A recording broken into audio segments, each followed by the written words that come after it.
Morning all of you. आज हम कर रहे हैं हमारी 4th क्लास की ईवीएस का 10th चैप्टर पौधों की आधार जड़े। पौधों का आधार क्या है? जड़े। तो कुछ पोर्शन इसका पढ़ लिया है, अब हम कर रहे हैं आगे का पोर्शन।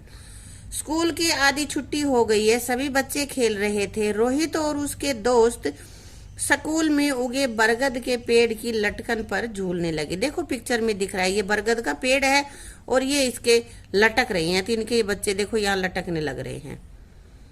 रोहित की बड़ी बहन अलका ने कहा, इन पर मत लटको, ये टूट सकती हैं। रोहित बोला, ये तो बरगद की टहनियां हैं, ये कैसे टूटेंगी? तो अलका ने बताया, रोहित ये टहनियां नहीं है, ये बरगद की जड़ें हैं। ये टहनियों से निकलकर नीचे लटकती हैं और ये जमीन में जाती हैं। इन्हें वायवीय जड़ें कहते हैं। जो जमीन से बाहर जड़ें होती हैं उनको वायवीय जड़ें कहते हैं। कभी कभी ये जमीन तक भी पहुंच जाती हैं। ये बरगद के पेड़ को सहारा देती हैं। जैसे ये लटकते लटकते ज्यादा बड़ी हो जाएंगी, जमीन को छू जाएंगी, तो ये जमीन के अंदर चली जाती हैं। और ये बाहर जो जड़ें दिखाई देती हैं उनको हम वायवीय जड़ें कहते हैं। ये 1% तुम्हारा बन जाएगा यहाँ पे, ठीक है बेटा। तो बरगद का पेड़ एक ऐसा पेड़ है जिसकी टहनियों से जड़ें ऊपर से नीचे की ओर भी आती हैं और जमीन के अंदर तो जड़ें होती ही होती हैं, ठीक है। जड़ें हमारे भोजन में, अच्छा तो अब कुछ जड़ें हैं जिनको हम खाते भी हैं, तो देखते हैं कौन सी जड़ें हैं। तुमने भोजन में गाजर, मूली, शलजम, शकरकंद आदि तो खाई ही होंगी, खाते हो ना, अच्छी भी लगती हैं। हाँ, तो क्या तुम जानते हो कि ये पौधों पर कहाँ लगती हैं? ये भी पौधों की जड़ें ही हैं। देखा होगा गाजर खोदते हैं, नीचे जमीन से निकलता है, वो हिस्सा हम खाते हैं। तो जड़ें हैं, जो जमीन से निकलता है वो जड़ है ना। इनके अंदर भोजन इकट्ठा रहता है। तो अब नीचे कुछ पिक्चर दे रखे हैं, तो उनमें से चित्र में देखकर जो फल व सब्जियां पौधों की जड़ें हैं उन पर गोल दायरा लगाओ। तो देखो ये क्या है, शलजम है ना, और शलजम तो जमीन के अंदर होती है, ये पोर्शन जमीन के अंदर होता है ना, ये हिस्सा। तो ये अपने इसको हमने गोल दायरा लगा दिया है। अब ये क्या है? ये तो क्या लग रहा है, शायद अमरूद है, लेकिन ये जड़ के अंदर, जमीन के अंदर नहीं होता, ऊपर होता है। ये क्या है? ये गाजर है, गाजर हमारी जमीन के अंदर होती है, इसको सर्कल करेंगे। ये सब ऊपर के हैं। यहाँ पे मूली, मूली भी जमीन के अंदर होती है। और ये यहाँ पे क्या है? ये शकरकंद है। तो शकरकंद क्या होती है? ये भी जमीन के अंदर होती है, सर्दियों में हम खाते हैं, बहुत अच्छी लगती है ना। तो जो जो जमीन के अंदर थी उनको हमने सर्कल कर दिया और बाकी को हमने छोड़ दिया, ठीक है। आगे है नागफनी की जड़ें। नागफनी, कैर, जाटी, बेर आदि कांटेदार पौधों की जड़ें जमीन के नीचे जाल की तरह फैली होती हैं। ये गहराई तक जाकर पानी को सोख लेती हैं। ये है ना, इनकी कह रहा है कि नागफनी है, और नागफनी की जड़ें जो होती हैं, कैर हुआ, जाटी हुई, ये इनकी जड़ें जमीन के नीचे तक जाल की तरह फैली हुई होती हैं। वो उनको अच्छे से जमीन को पकड़ लेती हैं और जो गहराई तक जाकर के जमीन से पानी सोख लेती हैं। क्योंकि ये जो पौधे हैं ज्यादातर हमें रेगिस्तान में मिलते हैं, जहाँ की बारिश कम होती है, और बारिश कम होती है तो जमीन पे पानी कम होता है, इसलिए ये जमीन के अंदर से पानी लेते हैं। ये पौधे रेगिस्तान में अपने आप को जीवित रखते हैं, इसलिए इनकी जड़ें ऐसे जाल से बनी हुई होती हैं और जमीन के अंदर तक होती हैं। कुछ कांटेदार पौधों के नाम लिखो। तो जैसे हमने ऊपर देखा है, हम वही लिख सकते हैं, कीकर, नागफनी, कैर, बेरी आदि, है ना। ये पौधे किन स्थानों पर अधिक पाए जाते हैं? जहाँ पर पानी कम होता है, जैसे मरुस्थलों में, रेगिस्तान में। मरुस्थल, रेगिस्तान एक ही तरह की चीज होती है। वो जहाँ पे पानी कम होता है उस जगह को हम रेगिस्तान कह देते हैं। तो कहाँ पे मिलती है ये? जहाँ पर पानी कम होता है। रीना के गांव में तेज आंधी आने पर नीम के पेड़ की टहनी तो टूट गई, लेकिन पेड़ नहीं उखड़ा। क्यों नहीं उखड़ा? क्योंकि नीम की जड़ें जमीन में गहराई तक जा चुकी थी।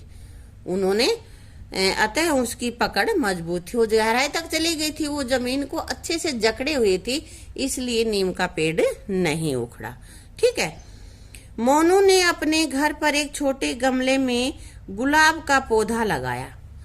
वह रोजाना उसमें पानी देता, फिर भी पौधा मुरझा गया रहा था, पत्तियां पीली पड़ रही थी, इसके क्या कारण हो सकते थे? तो बेटा एक तो ये हो सकता है कि उसको हो सकता है अंदर रख दिया हो, धूप ना लगवाई हो। दूसरा, उसकी जड़ें ज्यादा गहरे तक नहीं गई हैं, इसलिए उसको खाद पानी नहीं डाला हो अच्छे से, जमीन में से खाद पानी उसको मिल नहीं रहा था, इसलिए वो पौधा मुरझा गया होगा। दो कारण हो सकते हैं, कुछ और भी हो सकते हैं, लेकिन मुख्यतः तो दो ही होंगे। या तो हो सकता है उसने धूप नहीं मिली होगी, भाई अच्छी वायु नहीं मिली होगी, या फिर उनके जड़ें नीचे तक नहीं जा पाई, मिट्टी के उर्वरक यानी कि खाद उनको नहीं मिला होगा, इस वजह से वो पौधा पीला पड़ गया था। खरपतवार के एक पौधे की जड़ों का अवलोकन करो और उनका चित्र कॉपी में बनाओ। तुम्हें कहीं भी उगे हुए होंगे आसपास। आजकल तो बरसात का मौसम में बहुत सारे होते हैं खरपतवार, जिनको कि हम उगाते नहीं, अपने आप उग जाते हैं। किसी को उखाड़ कर उसकी जड़ को देखो कि किस तरह की उसकी जड़ होती है, और वो जड़ तुम्हें अपनी नोटबुक में बनानी है। बेटा ये तुम्हारा काम है, ये तुम्हें करना है, ठीक है। चित्र में बिंदुओं को मिलाओ, इनमें रंग भरो और जड़ों के नाम लिखो। तो देखो पहले ये क्या है, गाजर है ना, तो सबसे इस डॉट को पहले मिलाएंगे, गाजर तैयार हो जाएगी। तो गाजर के इस पोर्शन में कैसा रंग भरोगे? रेड। और ये जो ऊपर की पत्तियां सी हैं, इनको हम हरा करेंगे। ये क्या है? ये सलजम है। सलजम कैसी होती है? ये बैंगनी बैंगनी सी होती है, हल्की, कहीं से सफेद भी होती है, कहीं से भाई बैंगनी कलर की सी होती है ना। और ये क्या है? ये तो मूली है, और मूली तो वाइट होती है, लेकिन पत्ते ग्रीन होते हैं। इनमें तुम कलर करोगे और इसमें पहले डॉट्स मिलाओगे, फिर कलर करोगे, ठीक है। अब यहाँ पे है, खाई जाने वाली जड़ों के नाम इस वर्ग पहेली में छिपे हैं, उन्हें ढूंढो और लिखो। तो यहाँ से हमें लिखना है, देखना है, जो जो बनती हैं वो आप लिख देना। जैसे सलजम, तो यहाँ हम लिखेंगे सलजम। एक मैंने ढूंढा है चुकंदर, यहाँ चुकंदर लिख देंगे। मूली, ये मूली हो जाएगा। गाजर, गाजर हो जाएगा। अगर और भी आपको जो भी मिलते हैं वो आप यहाँ लिखोगे और इनको सर्कल करोगे, ठीक है। अब नीचे क्या है, ये देखो पेड़ दे रखे हैं अलग अलग, है ना। ये नीम का पेड़ है, ये ग्वारपाठा है, और ये घास है, ठीक है। तो इसे हमें क्या करना है, इनकी हमें जड़ें बनानी है यहाँ पे, ठीक है। इनकी जड़ें हम बनाएंगे, आप बनाओगे अपनी नोटबुक में और उसको नाम लिख दोगे किस चीज का है। यहाँ पे लिखा हुआ है, ये नीम का पेड़ है, ये ग्वारपाठा है, और ये घास है, ठीक है। किस पेड़ पौधे की जड़ें लंबी होगी? इन तीनों में से किसकी जड़ें ज्यादा लंबी होंगी? तो बेटा नीम का पेड़ है, नीम की ही जड़ें ज्यादा लंबी होंगी। ये बड़ा है, ये तो छोटे हैं। और किसकी जड़ें छोटी होंगी? तो यहाँ पे घास की जड़ें छोटी होंगी, ये पौधा छोटा है ना। किसको हाथों से उखाड़ सकते हैं? बेटा हम ग्वारपाठे को तो अच्छे से उखाड़ सकते हैं, घास को भी उखाड़ सकते हैं, लेकिन घास का तकरीबन क्या होता है कि काफी सारे पेड़ इकट्ठे होते हैं और उनकी जड़ें एक दूसरे में अटकी हुई होती हैं, तो पत्तियां टूट जाती हैं और जड़ें रह जाती हैं। लेकिन ग्वारपाठे को हम अच्छे से उखाड़ सकते हैं। क्या जड़ों की लंबाई का पौधों की मजबूती से कोई संबंध होता है? बिल्कुल होता है। जड़ें जितनी लंबी होंगी उतना ही पौधे को मजबूती प्रदान करती हैं वो, ठीक है। अब आगे एक एक्टिविटी है, क्या कह रहा है ये? 2 ट्रे लो, प्रत्येक में थोड़ी थोड़ी मिट्टी डालो। एक में घास लगाओ, दूसरे में केवल मिट्टी रहने दो। दोनों को टेढ़ा करके रखो। कुछ दिन बाद उनमें ऊपर वाले सिरे से पानी डालो। देखो किस ट्रे की मिट्टी नीचे की ओर बह गई और किसकी मिट्टी नहीं बही। कारणों पर चर्चा करो।